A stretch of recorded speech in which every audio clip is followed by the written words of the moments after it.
네, 성경 말씀 요한계시록 3장 7절에서 13절까지 보겠습니다.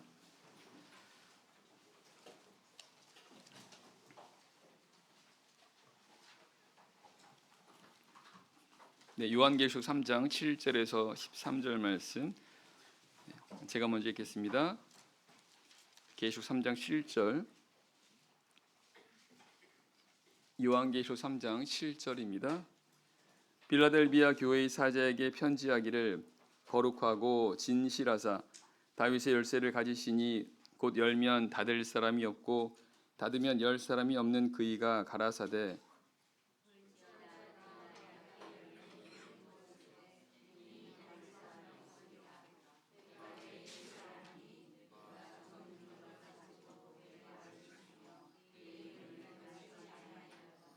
보라, 사단의 회 곧 자칭 유대인이라 하나 그렇지 않고 거짓말하는 자들 중에서 몇을 내게 주어 저희로 와서 내 발 앞에 절하게 하고 내가 너를 사랑하는 줄을 알게 하리라.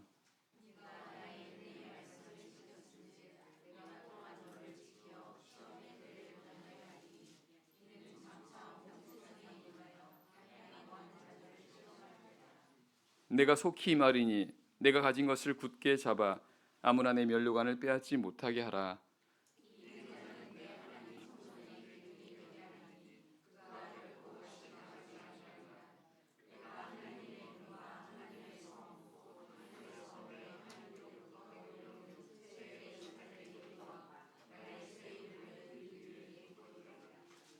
같이 읽겠습니다. 귀 있는 자는 성령이 교회들에게 하시는 말씀을 들을지어다. 아멘. 7개 교회 중에 6번째 교회인 빌라델비아 교회에 주시는 말씀이십니다. 이 빌라델비아 교회는 책망이 없이 칭찬만 받은 교회입니다. 모든 교회의 모범이 될 만한 그런 교회입니다. 오늘 우리 교회도 역시 본받을 만한 그런 교회이고요. 함께 살펴보고 교훈을 얻도록 하겠습니다. 7절 제가 다시 읽겠습니다. 빌라델비아 교회의 사자에게 편지하기를 거룩하고 진실하사 다윗의 열쇠를 가지신 이 곧 열면 닫을 사람이 없고 닫으면 열 사람이 없는 그이가 가라사대. 매 교회마다 말씀하시는 예수님에 대해서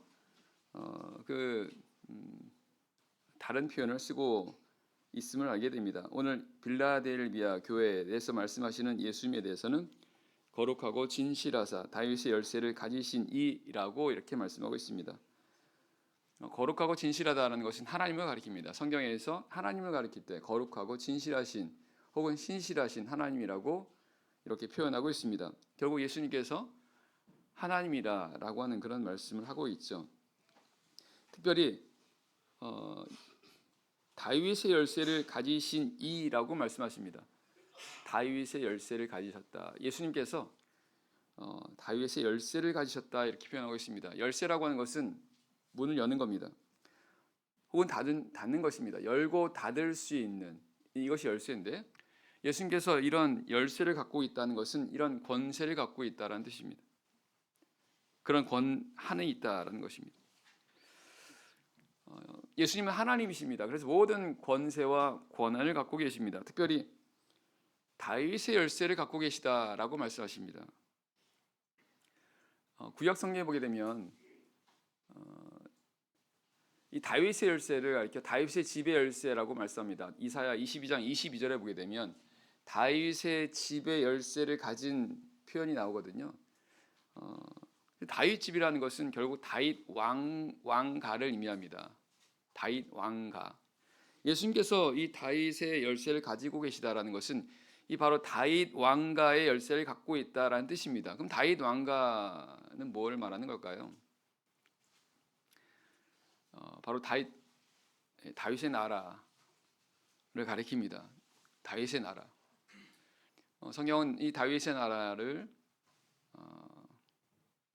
궁극적으로는 메시아의 나라라고 이렇게 말씀하십니다.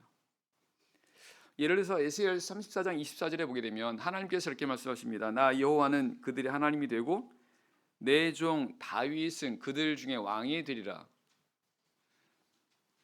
하나님께서 에스겔 선지자를 통해서 하신 말씀이십니다.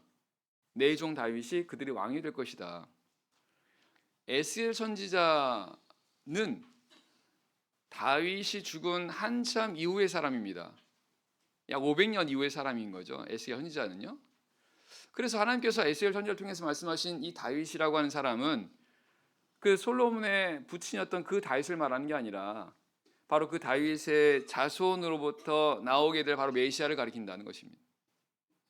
성경 종종 이 다윗을 예수 메시아, 바로 그리스도를 의미할 때, 가리킬 때 이렇게 쓰는 표현으로도 사용하고 있습니다.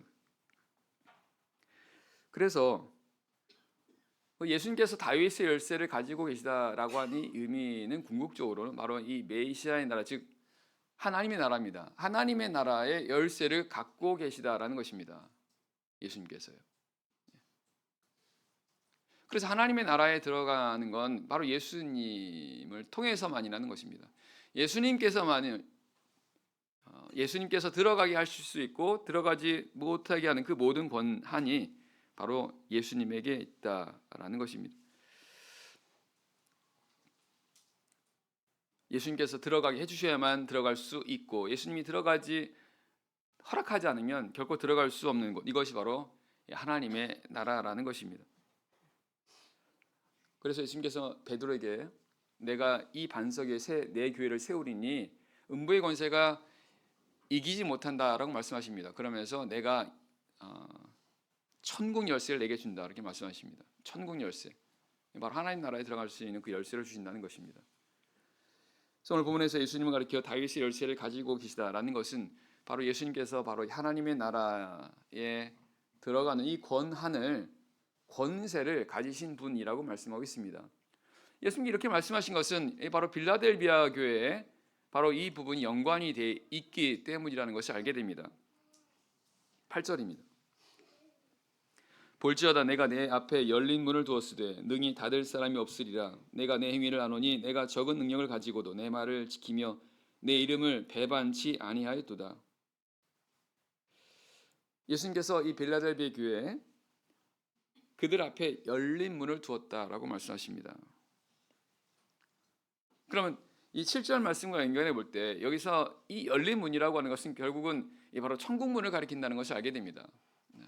천국 열쇠를 갖고 계신 예수님께서 바로 이 빌라델비아 이 교회에 천국 문을 열어두셨다는 것입니다.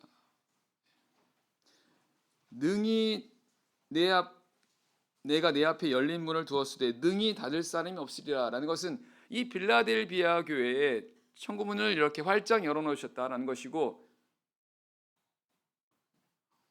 누구도 그것을 닫을 사람이 없는, 다시 말하면 이들이 천국에 넉넉하게 들어갈 수 있게 하시겠다라는 뜻입니다. 하나님 나라에 넉넉하게 들어가게 하신다는 것입니다. 그 열쇠를 갖고 계신 예수님께서 바로 이 빌라델비아 교회에 바로 이렇게 말씀하시는 겁니다. 그러면 이들이 어떻게 천국에 넉넉하게 들어갈 수가 있게 된 걸까요? 그 뒤에 말씀 보면 이렇게 알 수 있습니다. 내가 내 행위를 아노니 내가 적은 능력을 가지고도 내 말을 지키며, 바로 이 말씀입니다. 이 말씀을 통해서 왜 빌라델비아 교회가 천국에 넉넉하게 들어갈 수 있는지를 알게 되는 거죠. 예수님은 이들이 예수님의 말씀을 지키는데 적은 능력을 가지고도 그 말씀을 지켰다 이렇게 말씀하십니다. 그럼 생각해 보세요. 적은 능력을 가지고도 하나님 말씀을 지켰다라는 의미는 하나님 말씀을 어떻게 지켰다라는 뜻입니까?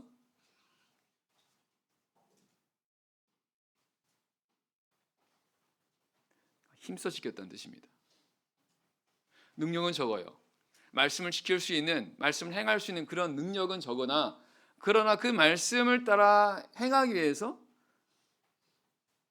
능력이 적지만 그 말씀대로 행하기 위해서 모든 능력을, 모든 힘을 다 쏟았다라는 것입니다. 그런 그들에 대해서 예수님께서는 이들 앞에 열린 문을 두었다라고 말씀하시는 겁니다. 하나님 천국에 들어갈 수 있는 문을 활짝 열어두셨다라는 것입니다. 넉넉하게 들어갈 수 있게 하신다는 것입니다. 베드로서 1장 10절에 오면 찾지 않겠습니다만 시간 관계상 그냥 말씀드리면 베드로서 1장 10절에 오면 그러므로 형제들아 더욱 힘써 너희 부르심과 택하심을 굳게 하라 라고 말씀하시면서 이같이 하면 우리 주 곧 구주 예수 그리스도의 영원한 나라에 들어감을 너에게 넉넉하게 주시리라 이렇게 말씀하십니다. 하나님 나라에 넉넉하게 들어가게 하시겠다는 겁니다. 어떻게 할 때요? 더욱 힘써 너희 부르심과 택하심을 굳게 하라는 것입니다. 그럼 더욱 힘써 부르심과 택하심을 굳게 하라는 뜻이 뭐예요? 하나님께서 이들을 하나님 백성으로 택하셨지 않습니까? 그리고 그들 불러주셨잖아요. 그러니까 이들이 하나님의 백성에 합당하게 택하심에 합당하게 행하게 될 때, 더욱 힘써서 행하게 될 때 그들에게 예수 그리스도의 영원한 나라에 들어가면 넉넉하게 주시겠다라는 그런 말씀이십니다.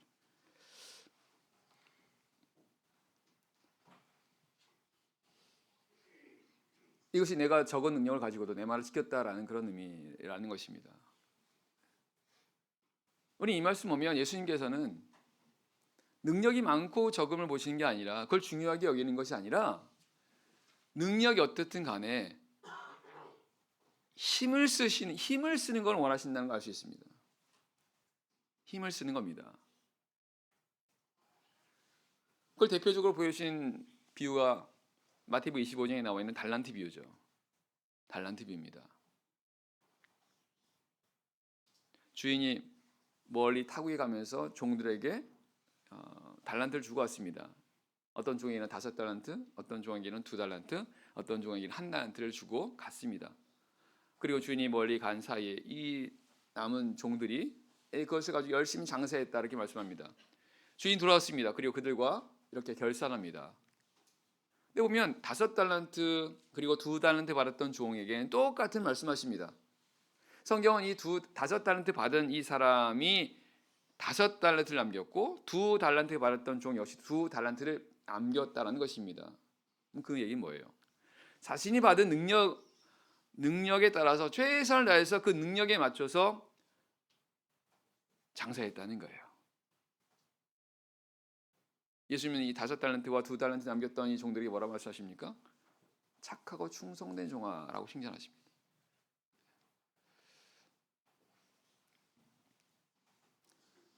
그러면서 말씀하십니다. 내가 많은 것으로 내게 맡기리니 내가 작은 일에 충성하였음에 내가 많은 것으로 내게 맡기겠다. 그리고 내 주인의 즐거움에 참여할지어다 이렇게 말씀하십니다.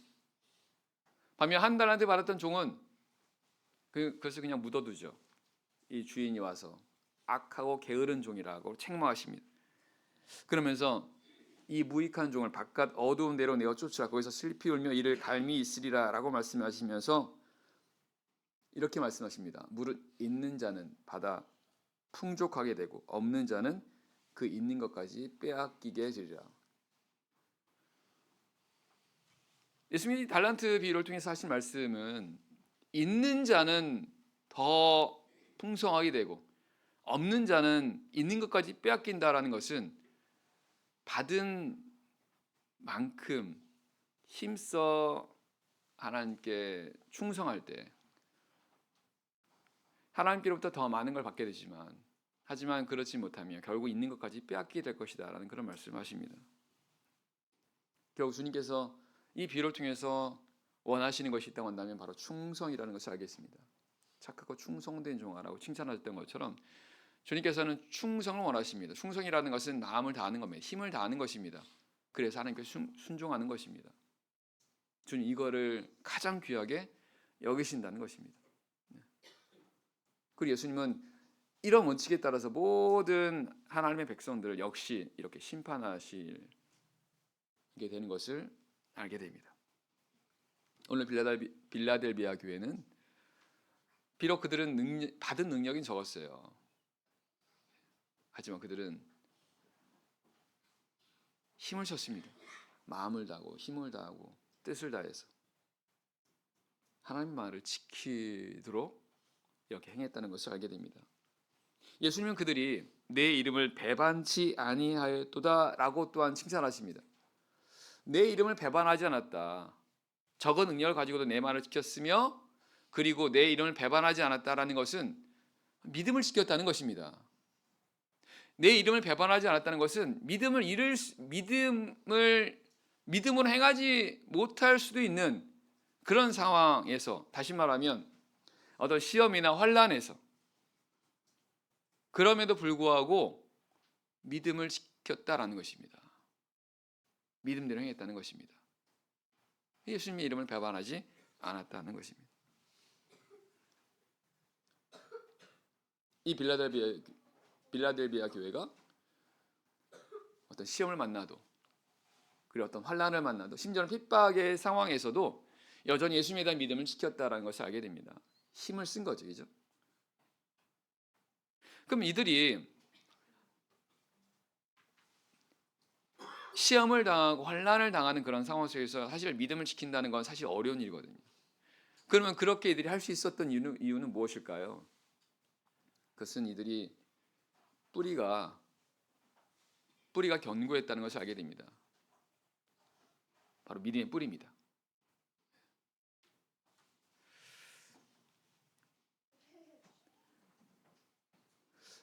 예수님께서 씨 뿌리는 비유 가운데 돌밭에 뿌려진 씨에 대해서는 이렇게 설명하십니다. 돌밭에 뿌렸다는 것은 말씀을 듣고 즉시 기쁨으로 받되 시험이나 환난이 왔을 때는 곧 넘어지는 자라고 말씀하십니다. 그리고 그 이유를 가리켜 그 속에 뿌리가 없어서라고 말씀하십니다. 뿌리가 없어서. 뿌리가 없다 보니까 하나님의 말씀을 들을 때는 기쁨으로 받습니다. 근데 그 말씀으로 인해서 시험이나 환난이 올 때는 금방 넘어진다는 것입니다. 뿌리가 약한 그런 사람의 특성이라는 것을 알게 됩니다. 결국 이 빌라델비아 교회는 믿음의 뿌리가 깊었던 교회였다는 것을 알게 됩니다. 그러니까 흔들리지 않는 거죠. 이 뿌리는 어떻게 내릴 수 있는 걸까요? 골로새 2장을 보겠습니다. 골로새 2장 말씀. 골로새서 2장 6절입니다. 골로새서 2장 6절. 골로새 2장 6절입니다. 골로새서 2장 6절. 그러므로 너희가 그리스도 예수를 주로 받았으니 그 안에서 행하되 그 안에 뿌리를 박으며 세움을 입어 교훈을 받은 대로 믿음에 굳게 서서 감사함을 넘치게 하라. 너희가 그리스도 예수를 주로 받았다면 그 안에서 행하라는 겁니다. 그 안에서 행하라는 게 뭐예요? 예수님 안에서 행하라는 겁니다. 예수님처럼 행하라는 것입니다. 예수님 어떻게 행하셨습니까? 하나님께 순종했죠. 하나님 아들로서. 하나님 아버지에게 순종했습니다. 그게 바로 그리스도 안에서 행하는 것입니다. 그리고 그렇게 될 때 그 안에 뿌리를 내리는 걸 알게 됩니다. 이 말씀 보면요. 그 안에서 행할 때, 그리스도 예수 안에서 행할 때, 그리스도와 같이 하나님 말씀에 순종하는 삶을 살게 될 때 그 안에 뿌리를 내리게 된다는 걸 알게 됩니다. 결국 말씀을 따라 행하는 삶을 살 때 점점 뿌리를 내리게 되는 것을 알 수가 있습니다.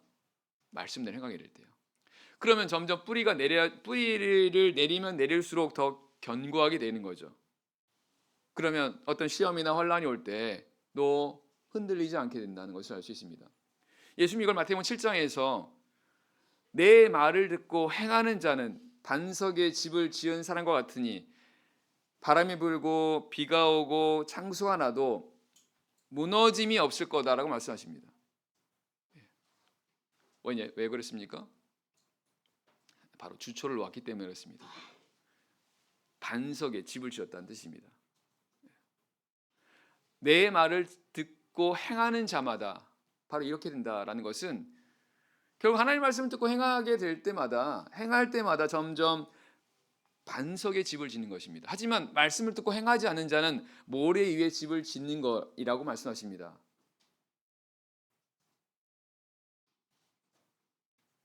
반석에 집을 지으면 시간이 가면 갈수록 더 견고하게 되겠지만 모래기에 집을 짓게 되면 시간이 가도 역시나 약하다는 겁니다. 그러니까 시험이나 혼란이 오게 되면 금방 무너진다는 것입니다. 그 안에서 행할 때 그 안에 뿌리를 받게 된다.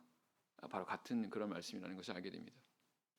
결국은 이 빌라델비아 교회가 이렇게 믿음 뿌리가 견고해질 수 있었던 것은 이들이 하나님의 말씀을 듣기만 한 게 아니라 그 들은 바 말씀을 따라 행했던 그런 교회였고, 이것을 행하는 데서 힘을 다했다는 것을 알 수 있습니다. 힘을 다했다는 거예요. 그러니까 이렇게 견고한 그런 교회가 됐다는 것을 알게 됩니다. 여기 7절 보면 그 안에 뿌리를 박으며 세움을 입어 교훈을 받은 대로 믿음에 굳게 서서, 이렇게 된 믿음에 굳게 서는 거죠. 그죠? 그러면서 감사함을 넘치게 하라, 이렇게 말씀하십니다.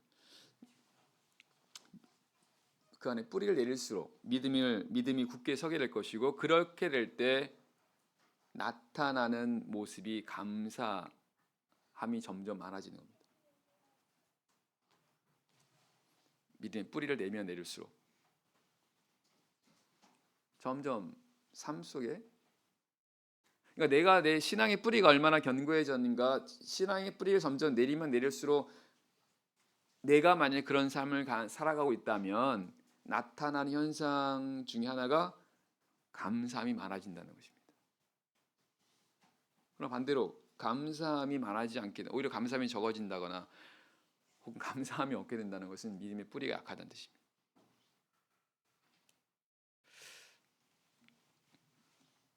자, 계시록 3장으로 돌아가서 보겠습니다. 계시록 3장 9절입니다.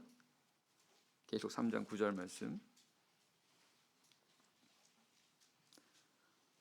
9절 보라, 사단의 회 곧 자칭 유대인이라 하나 그렇지 않고 거짓말하는 자들 중에서 몇을 내게 주어 저희로 와서 내 발 앞에 절하게 하고 내가 너를 사랑하는 줄을 알게 하리라.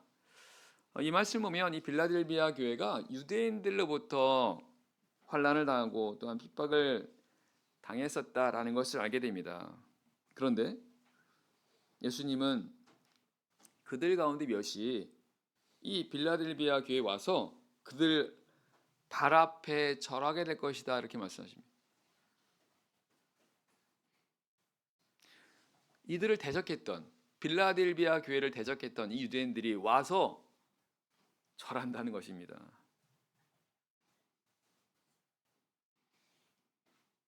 그러면서 말씀하십니다. 내가 너를 사랑한 줄을 알게 하리라. 하나님께서 이 빌라델비아 교회를 사랑하신다는 것, 빌라델비아 교회가 하나님의 사랑을 받고 있는 그런 교회다라는 것을 알게 하신다는 것입니다. 그러니까 처음에는 이런 환난과 핍박을 받았었죠. 그런데 나중에는 그렇게 시험을 하고 환난을 주었던, 핍박했던 이들이 와서 오히려 절하는 어떤 그런 상황이라는 것입니다. 어떤 상황일까요? 사도행 16장에 보게 되면 바울과 실라가 빌립보 지역에서 복음을 전하다가 이제 사람들한테 이제 모함을 받습니다. 모함을. 그래서 이제 옥에 갇히게 됩니다. 상관들이 간수한테 이들을 잡아다가 깊은 감옥 안에 넣고 착고로 채우라고 하는 그런 명을 내립니다.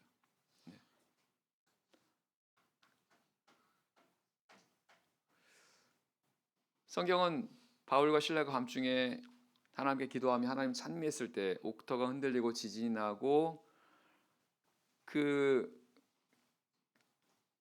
옥의 문이 다 열리게 되고 그들을 메어두었던 것이 다 풀어지게 되었다, 이렇게 말씀하십니다. 그때 간수가 자결하려고 했을 때 바울이 못하게 하죠. 성경은 이때 간수가 바울과 실라 앞에 와서 부복했다. 부복했다는 것은 엎드려 절했다는 뜻입니다. 왜 그랬을까요? 이 간수가 와서 뭐라고 합니까? 선생님, 내가 어떻게 하여 구원을 얻을 수 있습니까? 라고 말했던 것은 이 간수는 이 사람들이 아주 특별한 사람들이라는 것을 알게 된 것입니다. 그러니까 와서 엎드린 거죠. 이들을 잡아다가 옥에 가두고 고문하고 했던 이 간수가 나중에는 이들 바울과 실라 앞에서 엎드렸다는 것입니다. 왜냐하면 보니까 이들이 그냥 평범한 사람들이 아니거든요. 특별한 사람들이거든요. 하나님께서 지켜주시고 하나님께서 함께하는 그런 사람들이라는 것을 이들이 이 간수가 알게 된 겁니다. 보게 된 것입니다. 그러니까 와서 엎드린 거예요. 바로 그 상황입니다.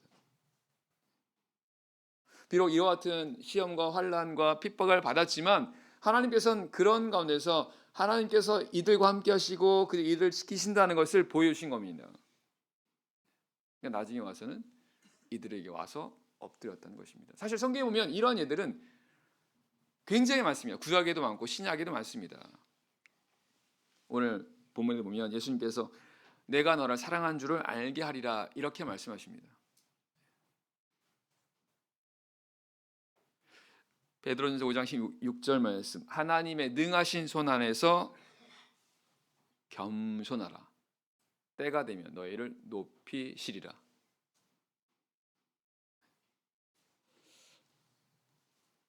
하나님 앞에 겸손하면요, 능하신 하나님의 손 안에서 겸손하면요, 때가 되면 하나님 높이신다고 말씀하십니다. 하나님께 겸손하다는 뜻이 뭡니까? 하나님 뜻대로 하는 거예요. 하나님 뜻대로. 내 뜻대로 안 되고 내 기대대로 안 된다 하더라도 하나님의 뜻대로 행하는 겁니다. 이게 겸손인 거죠. 이게 진짜 겸손입니다. 내 생각, 내 뜻, 내 계획, 내 기대 대로 하지 않고 철저하게 하나님의 인도하심에 따라서 하나님의 말씀에 따라 행하는 것이 진짜 겸손인 거죠. 그렇게 겸손할 때 하나님은 때가 되면 높이신다고 말씀하십니다. 예수님 빌라델비 교회에게 내가 너를 사랑하는 줄을 알게 하리라 라고 말씀하십니다. 예수님께서 이들을 사랑하신다는 걸 알게 하신다는 겁니다. 잠언 8장 17절, 나를 사랑하는 자들이 나의 사랑을 입을 것이며. 이들이 예수님의 사랑을 받을 수 있었던 건 이들이 예수님을 사랑해서 그런 겁니다. 빌라델비아 교회가 예수님을 사랑한 겁니다. 예수님을 사랑했다는 뜻이 뭡니까? 하나님을 사랑하는 것은 이것이니 곧 그의 계명을 따라 행하는 것이라. 요한일서 5장 3절 말씀입니다. 결국은 이 빌라델비아 교회가 말씀에 순종했던 그룹입니다. 말씀에 순종하되 힘써서 순종한 사람들입니다. 비록 그런 가운데서 이들이 어려움을 당했지만, 환난을 당했지만 주님께서는 그들을 결국은 높여주셨다는 것입니다. 그래서 예수님께서 이들을 사랑하신다는 것을 다른 사람들도 알게 하셨다라고 말씀하세요. 이것은 빌라델비아 교회만 그런 게 아닙니다. 모든 예수님을 믿는 사람들에게 하시는 약속이기도 합니다. 10절입니다. 10절, 내가 나의 인내의 말씀을 지켰은즉 내가 또한 너를 지키어 시험의 때를 면하게 하리니 이는 장차 온 세상에 임하여 땅에 거하는 자들을 시험할 때라. 예수님은 이 빌라델비아 교회가 나의 인내의 말씀을 지켰다고 말씀하십니다. 말씀을 지켰다는 뜻이 뭐예요? 말씀대로 행했다는 뜻입니다. 그렇죠? 근데 특별히 예수님은 이 말씀을 인내의 말씀이라고 말씀하세요. 이들이 하나님의 말씀을 따라 행했는데 그들이 행했던 이 하나님의 말씀을 가리켜 예수님은 인내의 말씀이라고 말씀하십니다. 그 말은 이 빌라델비아 교회가 하나님 말씀을 따라 행하는 데 있어서 인내를 가지고 있다는 겁니다. 인내를 가지고 오래 참고, 그렇게 했을 때 바로 앞에서 말씀하셨던 예수님께서 이들에게 열린 문을 두고, 그리고 또한 그들을 대적했던 자들이 이들한테 와서 엎드리면서 예수님께서 그들을 사랑하신다는 것을 또한 알게 하시는 이런 모든 것들이 다 가능하게 된 것입니다. 결국 오늘 우리 역시도 우리가 하나님의 말씀을 따라 행하는 삶을 살 때, 이것을 위해서 힘을 쓰는 삶을 살 때에 이런 하나님의 은혜가 있는데, 특별히 성경은 그 말씀을 가리켜 인내의 말씀이라고 말씀하십니다. 그것은 인내를 가지고 하나님의 말씀을 따라 행할 때 이와 같은 하나님의 은혜가 주어진다는 뜻입니다. 인내를 가질 때. 히브리 10장 36절 말씀에 너에게 인내가 필요함은 너희가 하나님의 뜻을 행한 후에 약속을 받기 위함이라 라고 말씀하십니다. 하나님 말씀을 따라 행하면 반드시 그 말씀대로 됩니다.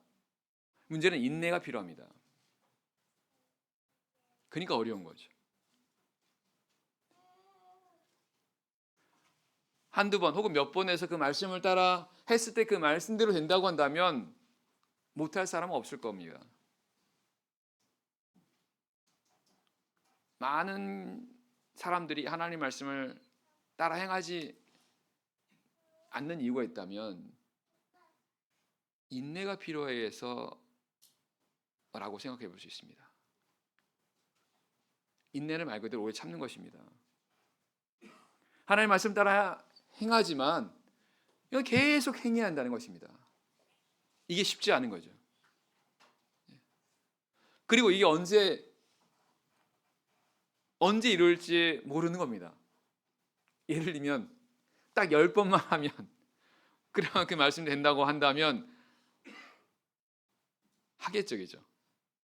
10번이 딱 정해져 있다고 한다면. 근데 정해져 있지 않은 것입니다. 예수님께서 언제 그 말씀 이루게 하실지는 예수님만 아시는 겁니다. 그럼 그때까지 계속해서 해야 되는 거죠. 그게 힘들다는 것입니다. 하지만 누군가가 그렇게 한다고 한다면 예수님은 그 사람을 가리켜 예수님을 사랑하는 사람이라고 예수님 인정하신다는 것입니다. 왜냐면 이게 다 뭐예요? 이게 마음을 다해서 뜻을 다해서 하나님의 말씀을대로 행하는 겁니다. 예수님 이걸 가리켜 하나님을 사랑하는 것이라고 말씀하십니다. 사랑하는 것. 계명 중에 첫째가 무엇입니까? 라는 질문에 첫째는 이것인 주 너의 하나님을 마음을 다하고 뜻을 다하고 힘을 다하여 사랑하라 라고 말씀하십니다. 마음을 다하고 힘을 다하고 뜻을 다하고 마음을 다하고 힘을 다하고 뜻을 다해서 행하는 게 사랑이라는 겁니다. 그리고 아울러서 필요한 게 인내라는 것입니다. 마음을 다하고 힘을 다하고 뜻을 다하고 인내해서 하나님 말씀을 따라 행하는 그런 가운데 있을 때 주님께서는 나를 사랑하는 것이라고 인정하신다는 것입니다. 그래서 주님께서 그렇게 인정하실 때 약속하신 은혜를 주시는 겁니다. 야고보 1장 12절 말씀에 시험을 참는 자는 복이 있도다. 이것이 옳다 인정하심을 받은 후에는 주께서 자기를 사랑하는 자들에게 약속하신 생명의 면류관을 얻게 하실 것입니다 라고 말씀하십니다. 시험을 참는 것을 예수님을 사랑하는 거라고 말씀하세요. 그리고 그럴 때 주님께서 인정하신다고 말씀하십니다. 결국 그 믿음을 인정하신다는 것입니다. 주님은 그런 자를 찾고 있다는 것입니다. 또 그런 자를 바라고 있다는 거죠. 내가 하나님의 말씀대로 행했지만 그 말씀대로 이루어지지 않는다고 해서 낙심하거나 불평한다거나 하는 게 아니라 여전히 변함없이 그 말씀대로 행하는 그런 자를 볼 때 주님께서는 나를 사랑하신다라고, 나를 사랑하는 자라고 주님께서 인정하신다는 것입니다. 결국은 이거 주님께 인정받는 자가 되어야 된다는 것입니다. 그리고 그것이 참되게 주님을 믿는 자들이고 주님을 따라가는 자들이라는 것입니다. 그리고 그럴 때 주님께서는 바로 이와 같은 약속하신 은혜를 주신다는 것입니다. 그러면서 10절에 보면 내가 나의 인내의 말씀을 지켰은즉 내가 또한 너를 지키어라고 말씀하십니다. 우리가 말씀을 따라 행하는 걸 가리켜 성경은 우리가 말씀을 지키는 거라고 말씀합니다. 그럼 우리가 말씀을 지키잖아요. 그러면 예수님도 우리를 지키신다고 말씀하세요. 즉 우리가 예수님을 사랑하면 주님도 우리를 사랑하신다는 것입니다. 나를 사랑한 자가 나의 사랑을 입을 것이요 라는 그런 말씀처럼 주님을 사랑하는 게 뭐라는 겁니까? 말씀을 지키는 겁니다. 말씀을 지키는 거예요. 마음을 다하고 힘을 다하고 뜻을 다하고 인내해서요. 그럼 그렇게 될 때 주님께서 우리를 지키신다고 말씀하시고 있고 시험의 때를 면하게 하겠다라고 말씀하십니다. 시험의 때를 면하게 하신다. 이 말씀 보면 시험의 때가 있다는 것을 알게 됩니다. 예수님은 장차 온 세상에 임하여 땅에 거하는 자들 시험할 때라라고 말씀하십니다. 분명히 시험의 때가 옵니다. 이 시험의 때는 마태복음 24장에 나와 있는 것처럼 온 세상에 임하는 환란입니다. 주님께서 택하신 자들을 위해서 감하지 않는다고 한다면 누구도 그것을 감당할 수 없는 큰 시험과 환란이 있다고 말씀하십니다. 누구도 겪어야 되는 그런 시험인데 근데 오늘 말씀 보면 주님께서 그런 시험에서 그런 시험을 면하게 하신다고 말씀하십니다. 엄청난 은혜입니다. 사실은 결국은 우리가 평상시에 이와 같이 주님의 말씀을 지켜 행하는 이것이 결국은 우리가 마지막 때의 시험을 우리가 또한 감당하면서 이기면서 우리 구원을 지키는 바로 그런 은혜를 얻게 된다는 것을 알게 됩니다. 우리 항상 기억해야 될 것은 이 우리의 구원이라고 하는 건요. 우리 평상시 어떻게 하느냐의 어떤 우리가 평상시 신앙생활의 연장선상이라고 생각하시면 됩니다. 내가 지금 어떻게 하고 있는지 그게 바로 지금 그런 모습 그런 신앙이 결국은 우리의 구원을 결정하게 되는 그런 것이라고 봐야 한다는 것입니다. 그래서 우리가 평상시의 신앙생활이 중요한 것입니다. 평상시 어떤 특별한 때 그런 신앙이 아니라 날마다 내가 하는 그런 신앙 내가 행하는 그런 신앙생활의 그런 모습들이 결국은 바로 우리의 구원을 결정짓게 되는 바로 그런 기준이 된다라는 것입니다. 그렇다면 우리가 평상시에 우리가 어떻게 신앙생활을 해야 되는지 이런 답을 생각해 볼 수 있죠. 나중에 지금은 내가 바쁘니까 혹은 내가 지금 뭐가 어떤 일이 있으니까 지금은 뭔가 다른 것 먼저 해야 되는 것들이 있으니까 좀 나중에 좀 여유가 있으면 그렇게 하겠다라고 생각하면 오산입니다. 큰 낭패를 옵니다. 우리는 내일 일을 알지 못하는 그런 사람들입니다. 그래서 우리는 오늘이라고 부르는 동안에 오직 오늘이라고 부르는 동안에 내가 마땅히 해야 되는 그 일을 하며 살아가야 됩니다. 그렇게 해서 오늘 하루를 지나는데 특별한 일이 없다고 한다면 그냥 하루 감사하면서 보내고 그 다음날 또 맞이하면서 주님께서 우리가 주님 앞에 언제서든 항상 이렇게 준비가 되는 가운데서 우리 하루하루 삶을 살아야만 됩니다. 사실 그렇게 살아야 우리 마음이 평안합니다. 계속 이거 미루지 않습니까? 그러면 계속 조마조마하는 것입니다. 차 운전하는데 계속 주유를 해야 되는데 계속 그것을 미루고 있다가면 그럼 계속 불안하지 않습니까? 그런 것처럼 주유를 해놔야 됩니다. 기름을 가득 채우고 가야 마음이 든든하고 그리고 두려움 없이 이 길을 갈 수 있는 거죠. 11절입니다. 11절 말씀. 11절 내가 속히 말이니 내가 가진 것을 굳게 잡아 아무나 내 면류관을 빼앗지 못하게 하라. 예수님은 속히 임하시겠다고 말씀하십니다. 계시록 마지막 장 22장이 마지막 장인데 그 계시록 마지막 장에서 예수님은 내가 속히 오리니 라는 말씀을 3번을 반복하십니다. 결국 주님께서 다시 오신다는 것은 결국은 다시 재림하신다는 거거든요. 다시 오신다는 거거든요. 그럼 예수님이 재림하게 되면 이제는 모든 것이 다 이제 맞춰지게 됩니다.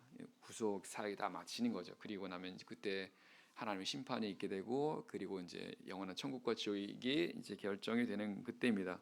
근데 예수님은 내가 속히 오겠다라고 말씀하십니다.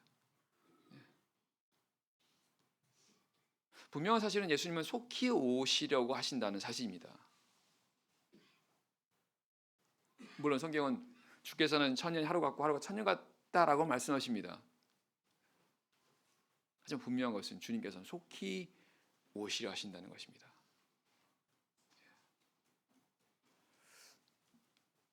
그러니 우리 준비하고 있어야 한다는 것입니다. 주님은 말씀하십니다. 내가 빨리 갈 거다. 내가 너희는 빨리 갈 거니까 준비하고 있어. 쉽게 말하면 그런 것입니다. 그러면서 예수님께서는 내가 가진 것을 굳게 잡고 있으라고 말씀하십니다. 아무나 내 면류관을 빼앗지 못하게 하라라는 것은 이 면류관을 우리에게 이 면류관이 약속되어 있는데 이 면류관이 빼앗겨서는 안 된다는 것입니다. 우리에게 면류관이 있다고 말씀하십니다. 어떻게 알 수 있습니까? 바울이 디모데 4장 7절 이해 보게 되면 내가 선한 싸움을 싸우고 달려갈 길을 마치고 믿음을 지켰으니 이후에는 나를 위하여 의의 면류관이 예비되었다라고 말씀합니다. 그리고 이것은 나뿐 아니라 주의 나타나심을 사모하는 모든 자들에게 똑같이 해당되는 그런 면류관이라고 말씀하십니다. 다시 말하면 우리 성도들에게는 이 의의 면류관이 예비되어 있다는 것입니다. 그래서 때가 되면 그 면류관을 우리가 예비된 우리 앞에 예비된 이 면류관을 우리가 얻는 것입니다. 근데 문제는 내가 이것을 확실하게 내가 얻기 전까지 이것을 빼앗길 수 있다는 것입니다. 그렇게 하지 않도록 어떻게 하라는 겁니까? 내가 가진 것을 굳게 잡으라는 겁니다. 가진 것을 굳게 잡으라는 거예요. 뭘 잡으라는 걸까요? 바로 믿음입니다. 믿음 굳게 잡으라는 것입니다. 믿음 굳게 잡으라는 것은 결국 예수님을 굳게 잡으라는 겁니다. 예수님에 대한 믿음을 끝까지 잡고 있으라는 겁니다. 결국 예수님에 대한 믿음이라는 것은 예수를 믿는다는 것은 뭐예요? 예수님을 따라가는 거지 않습니까? 어떻게 예수님을 따라갑니까? 말씀을 따라가는 게 예수님을 따라가는 겁니다. 그래서 내가 가진 걸 굳게 잡으라는 것은 결국은 말씀을 굳게 잡으라는 뜻입니다. 말씀. 우리가 하루하루 말씀을 굳게 잡는 말씀을 따라가는 삶을 살기 위해서 내가 힘을 쓴다면 이 내게 약속된 면류관을 빼앗기지 않는다는 뜻입니다. 그러나 반대로 내가 이 말씀 굳게 잡지 못하고 있으면 이 면류관을 나의 면류관을 빼앗길 수도 있다는 것입니다.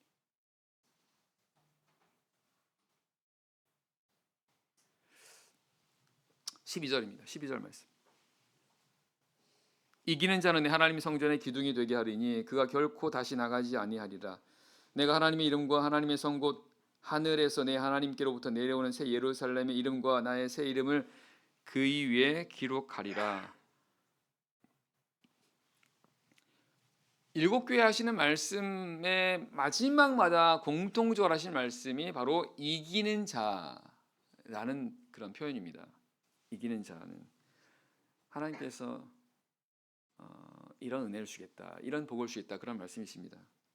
그럼 왜 이기는 자라고 말씀하신 걸까요? 결국은 주님께서 그들에게 요구하시는 것이 있는데 이 요구하는 것을 따라 행하려고 한다면 이건 이겨야 한다는 것입니다.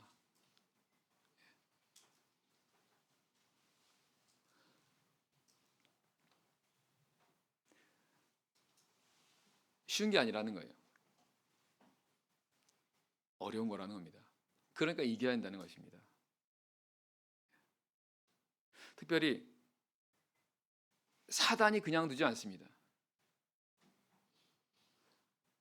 사단은 호락호락 우리가 이렇게 하나님의 말씀을 따라 행하도록 하나님 뜻을 따라 행하도록 그냥 내버려 두지는 않는다는 것입니다. 어떻게든 방해하고 어떻게든 대적할 거라는 것입니다. 그러니까 우리 하나님의 뜻을 따라 행하는 데 있어서 반드시 넘어야 되는 과정이 있다면 바로 사단과의 영적 싸움이라는 거예요. 그걸 이겨야 한다는 것입니다. 그래서 그걸 이기면 하나님께서 약속하신 바로 이와 같은 것들을 얻게 된다는 거죠. 그러나 반대로 이기지 못하면 그 하나님께서 약속하신 예비하신 이와 같은 것들을 얻지 못한다라는 뜻이 되기도 합니다. 그래서 우리는 이기는 자가 되어야 한다는 것입니다. 뭘 내 힘으로 이길 수 없는 거죠. 오직 주님을 통해서만이 주님을 철저하게 의지해야만 이길 수 있는 것입니다. 하지만 우리는 이기는 자가 되어야 됩니다. 신앙은 전쟁입니다. 싸움입니다. 이겨야 한다는 것입니다. 예수님께서 그렇게 이기는 이 빌라델비아 교회가 이렇게 이길 때에 내 하나님 성전의 기둥이 되게 하시겠다라고 말씀하십니다. 그 말은 기둥이 된다는 것은 결국 뭐예요?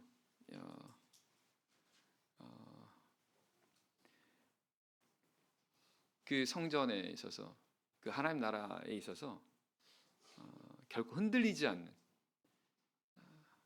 그런 자가 되게 된다라는 그런 말씀이죠. 그래서 그가 결코 다시 나가지 아니하리라.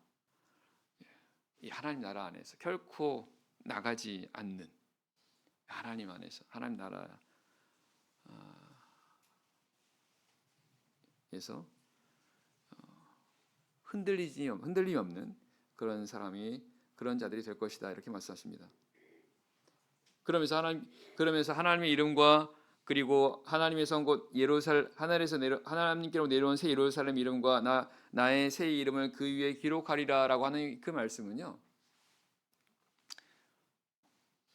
그 이름을 기록하신다라고 하는 것은 그들과 함께 하신다라는 뜻입니다.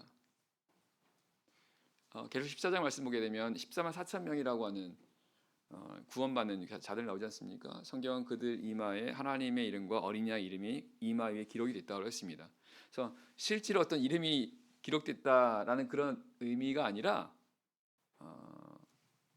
하나님께서 그들과 하나가 되어서 온전히 함께하게 되는 그런 상황을 가리킨다는 것입니다. 그러니 당연히 하나님의 성전 안에서 하나님 나라 안에서 이런 흔들림 없는 그런 자들이 되는 거죠. 이 빌라델비아 교회에 주시는 그런 말씀이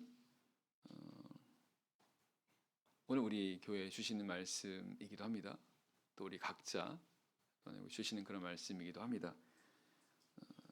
그래서 우리 이 말씀을 통해서 우리 각자를 돌아보고 우리 가정과 우리 교회에 이런 부족함이 없는지 돌아보면서 주님께서 원하는 그런 삶을 살아가도록 우리가 힘을 써야 됩니다. 네, 이 시간 기도하겠습니다.